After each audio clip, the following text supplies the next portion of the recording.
अकबर का साला। अकबर बीरबल की कहानी। अकबर का साला हमेशा से ही बीरबल की जगह लेना चाहता था। अकबर जानते थे कि बीरबल की जगह ले सके ऐसा बुद्धिमान इस संसार में कोई नहीं है। फिर भी जोरू के भाई को वह सीधी ना नहीं बोल सकते थे।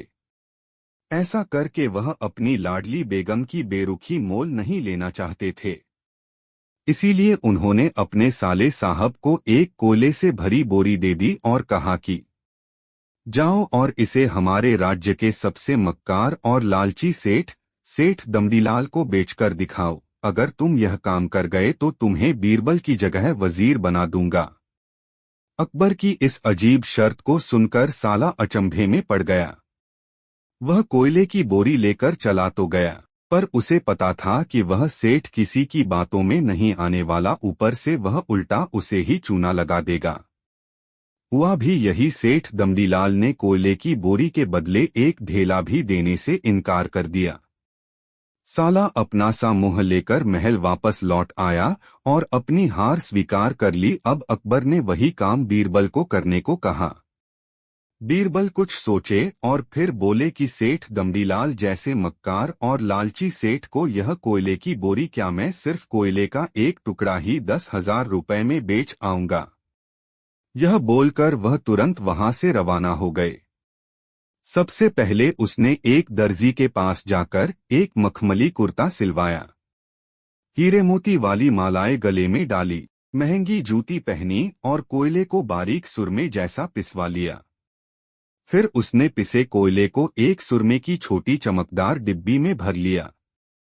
इसके बाद बीरबल ने अपना भेष बदल लिया और एक मेहमान घर में रुककर इश्तिहार दे दिया कि बगदाद से बड़े शेख आए हैं जो करिश्माई सुरमा बेचते हैं, जिसे आंखों में लगाने से मरे हुए पूर्वज दिख जाते हैं, और यदि उन्होंने कहीं कोई धन गाड़ा है तो उसका पता बताते हैं।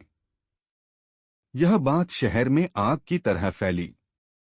सेठ दमदीलाल को भी ये बात पता चली। उसने सोचा जरूर उसके पूर्वजों ने कहीं न कहीं धन गाड़ा होगा। उसने तुरंत शेख बने बीरबल से संपर्क किया और सुरमे की डिब्बी खरीदने की पेशकश की। शेख ने डिब्बी के 20,000 रुपए मांगे और मोलभाव करते करते 10,000 में बात तय हुई।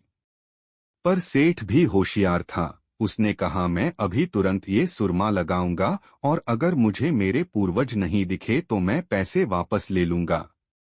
बीरबल बोला बिल्कुल आप ऐसा कर सकते हैं। चलिए शहर के चौराहे पर चलिए और वहां इसे जांच लीजिए।